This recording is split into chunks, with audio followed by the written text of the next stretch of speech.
Alright, welcome back to the Lua introduction, and in this lecture we're going to talk about coroutines.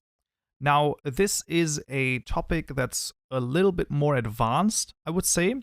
However, the main thing in this lecture is that you have heard about it, that you know a few basic things about it, and that's going to be the most important thing. Because when we actually use them going forward, maybe in the Roblox part, then you're not going to be confused to what coroutines are. So this doesn't need to be a complete understanding in this case. It's just a little short overview, let's say, that you've heard about it and that you see what they can do. So first of all, let's just start. So we're going to create a coroutine. We're going to call this CO. And how we create them is by typing in coroutine.create. And then inside of here, we actually need to supply a function, as you can see, as a parameter. And we're just going to create a new function here. And then we're going to hit the enter button. And by doing this, we immediately generate the end for the function here. And then everything inside of here is now the function that we supplied. Now, of course, we can also create a function above it and then give it that function.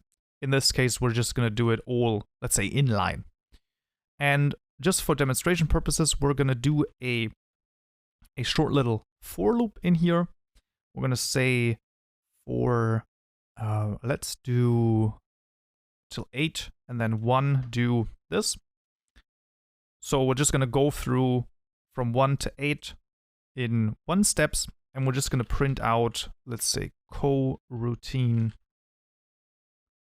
and then I. So we're just going to print out whatever number we are at in the for loop. And then what we're also going to print out is the first thing that's going to be interesting, and that is going to be coroutine.status. And then we pass the coroutine to know what the status of this coroutine is. So that's the first step we're going to do. And let's run this and see what happens. Now, as you can see, nothing happens because we actually have to call this coroutine. So we have to, it's similar to a function, but it's also different, and we're going to see why.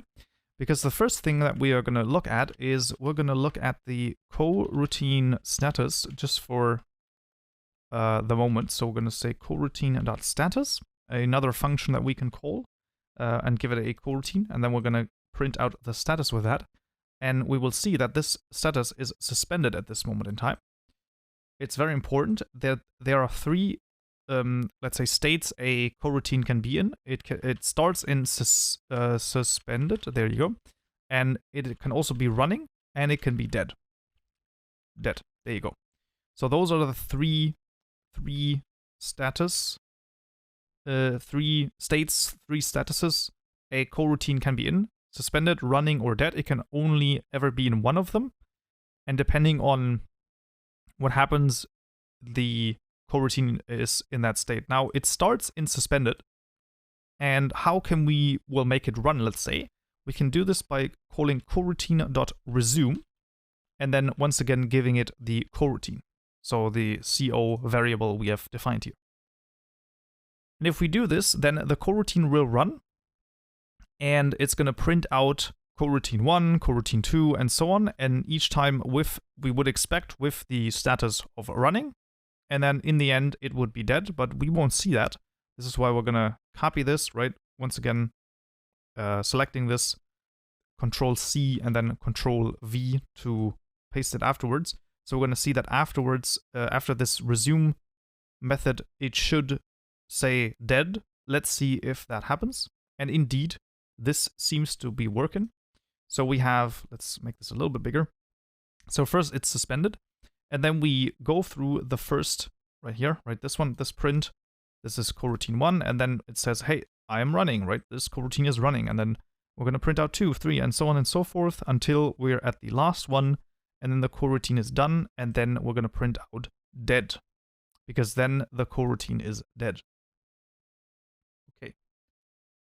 Now, this is all pretty cool, but what else is there? So there's a little, like something that's kind of cool as well. So what you can do is, let's say we have an if statement in here where we'll like, well, if I is equal to 5, then what we want to do is we actually want to coroutine.yield.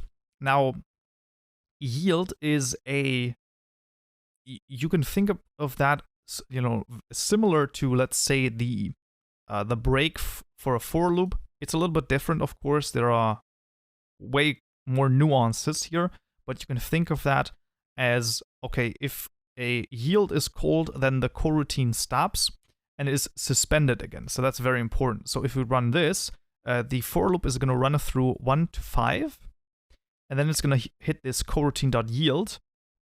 And what's going to happen then is we're going to have the status down here is going to be suspended again instead of running. As you can see, we start suspended, and then we start coroutine 1 running, and so on and so forth, right? Okay. Now, the first question that comes to mind is, well, what happens if we run this again, right? So resume CO, what happens then? Well, we're just going to start again, right? Well, not quite. We actually restart where we left off, right? So we stopped at I equals 5, we stopped at I equals 5, and then as soon as the for loop hits again, we actually start at 6 this time, because the coroutine remembers where it stopped. So in this case, it's suspended. It's suspended, but you can also think of it as stopped, right? You can always think of it as stopped, but yes. So this is an interesting way to, start and stop a function midway through. And there's one more thing that is interesting for a coroutine to note, and that is that when we can actually pass in to this function parameters. So let's say we pass in a as a parameter, and what's going to happen is we're going to set this I to a. So whatever parameter we're going to pass the coroutine, that's actually going to be our starting value for I. Okay. And let's think about then, for example, saying, well, actually, I want to start at 3. So we can do this by when we call the coroutine.resume function, we can actually just add another parameter. And as you can see, we actually have a nice hint. So we can have variant val, and you can have, well, basically as many as you want. So you can have as many parameters in the function as you please. And yeah, let's just run this. And then as you can see, if we go up here, we actually start at coroutine 3. So we're going to start at a 3 and not the 1, because we've supplied the 3 here. And we can also get something out of this. So when we call the resume function, this can also return something, right? So this can return something, and we're going to print this out. And what it returns is whatever we give the yield down here. So let's just give the yield I. Now this should be a 5 then, so we should print out a 5 here, because whenever the coroutine yield is called, I is going to be 5, right? So let's try this. And as you can see, true and 5. That's great. So what's important to note is the true here just denotes that there were no errors in the coroutine, and then the 5, of course, is what we have, written outside of it with this I here. So for example, if we could also say, something, for example, and then if we run this, then it's going to print out true, as once again there were no errors, and then something. Yeah. So this is like I said, a brief overview of coroutines. It's going to get way clearer once we actually use them in some of the examples for Roblox itself. I just wanted to, show you a little bit of the idea around it, and that you've heard about it. It's sometimes very important to hear about those concepts, and then later down the line when we actually use them, I'm going to go into them in a little bit more detail, or I'm going to explain again, because they can be a little bit more complicated, right? Yeah, but that is it for this lecture, right? If there are any questions, of course, feel free to ask, and yeah.